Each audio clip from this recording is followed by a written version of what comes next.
Podcast నచ్చితే like చేయండి, share చేయండి, సబ్స్క్రైబ్ చేయండి, ఫాలో అవ్వండి. పోండి. చాలా ఏళ్ళ క్రితము ఒక అడవిలో కొన్ని జంతువులన్నీ కూడా అంటే సాధు జంతువులన్నీ కూడా ఆడుతూ పాడుతూ ఎంతో సంతోషంగా జీవించేవి. ఒకరోజు పక్కనే ఉన్న మరో అడవి నుంచి ఒక పెద్ద సింహం ఆ చిట్టడవిలోకి ప్రవేశించింది. ప్రతిరోజు ఏదో ఒక జంతువును వేటాడి తినేసేది. దీంతో పాపం సాధు జంతువులన్నీ కూడా ఎంతో భయాందోళనకు గురయ్యాయి. సింహం బారి నుంచి బయటపడేందుకు జంతువులన్నీ సమావేశమై చర్చించసాగాయి. ఇంతలో కోతికి ఒక ఉపాయం తట్టింది. తన ఆలోచనను చెప్పింది. ఇతర జంతువులకు ఆ ఉపాయం నచ్చడంతో అమలు చేసేందుకు సరే అన్నాయి.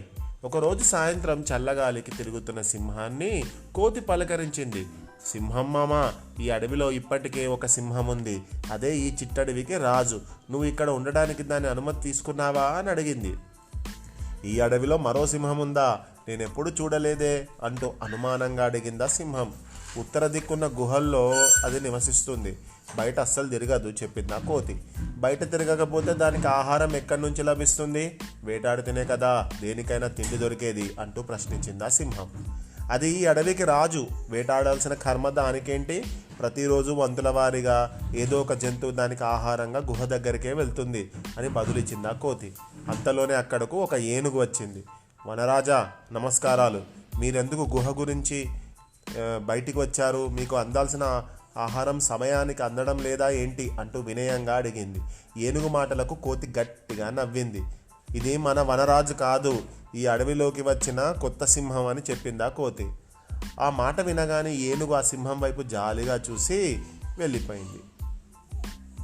వనరాజును అనుకొని తనెంతగానో గౌరవించిన ఏనుగు కాదని తెలిసేసరికి అలా నిర్లక్ష్యంగా వెళ్ళిపోవడంతో సింహం ఆశ్చర్యపోయింది. కాస్త కోపం కూడా వచ్చింది. సింహం మామ, ఏంటి ఆలోచిస్తున్నావు? నువ్వు కోరుకుంటే ఆ వనరాజు పదవి నీకు వచ్చేలా చేయగలను అని ఆశ పెట్టిందా కోతి. అది ఎలా సాధ్యం అని అడిగిందా సింహం. ప్రతి ఏడాది ఈ అడవిలో ఎన్నికలు నిర్వహించడం మాకు ఒక సంప్రదాయం. గెలిచిన వాళ్ళే రాజు అవుతారు. కానీ ఆ సింహానికి పోటీగా మరే జంతువు కూడా ఎన్నికల్లో నిలబడడం లేదు. దాంతో చాలా ఏళ్ళుగా అదే అధికారాన్ని అనుభవిస్తుంది. నువ్వు సరే అంటే వచ్చే ఎన్నికల్లో నీకు మేమందరం మద్దతు ఇస్తాం. ప్రతి జంతువు దగ్గరికి వెళ్ళి ఓటు వేయమని అడుగుదాం. వనరాజుపై ఉన్న వ్యతిరేకత కారణంగా ఖచ్చితంగా నువ్వే గెలుస్తావు అని వివరించిందా కోతి. ప్రచారంలో నువ్వు నాకు సహాయం చేస్తానంటే నేను పోటీకి సిద్ధమే, ఉత్సాహంగా ఒప్పుకుందా సింహం. మనం ప్రచారానికి వెళ్ళాలంటే ఒక ఇబ్బంది ఉంది. నీ కూరలు, పళ్ళు, గోళ్ళను చూసి జంతువులు మన దగ్గరకు రావు, భయంతో పరుగులు తీస్తాయి. నువ్వు వాటన్నింటినీ తీయించేసుకుంటేనే అడవిలోని జంతువులన్నీ మన వద్దకు ధైర్యంగా వస్తాయి. మనం ఇచ్చే హామీలు, ప్రసంగాలు విని మనకే ఓటేస్తాయి అని చెప్పిందా కోతి. అడవికి రాజు కాగలిగితే అంతకన్నా అదృష్టమా? వీటన్నిటినీ ఇప్పుడే తీయించుకుంటాను అంది సింహం. మరి గోర్లు లేని సింహం ఎవరిని ఎట్లా వేటాడుతుంది? ఏ జంతువుని వేటాడుతుంది? ఇది కావాలని కోతి వేసిన ప్లాన్. అడవిలో జంతువులన్నిటికీ వైద్యం చేసే ఎలుగుబంటి అప్పుడే అక్కడకు వచ్చింది. తన దగ్గరున్న పనిముట్లతో సింహానికి కూరలు, పళ్ళు, గోళ్ళు పీకేసింది. రక్తం కారుతున్నా లెక్క చేయకుండా మనం ఇప్పుడు ప్రచారానికి వెళ్దామా అంటూ అమాయకంగా అడిగిందా సింహం. అప్పటి వరకు ఎక్కడెక్కడో దాక్కున్న జంతువులన్నీ బయటకు వచ్చాయి. సింహానికి తమ ఉపాయాన్ని వివరించాయి. నిజం తెలుసుకున్న సింహం, నన్నే మోసం చేస్తారా అంటూ అక్కడున్న జంతువులపైకి దూకబోయింది. కూరలు, గోళ్ళే నీ భయం, అవి లేకుండా నువ్వు మమ్మల్ని ఏం చేయగలవు అంటూ ఎటు జంతువులు అటు వెళ్ళిపోయాయి.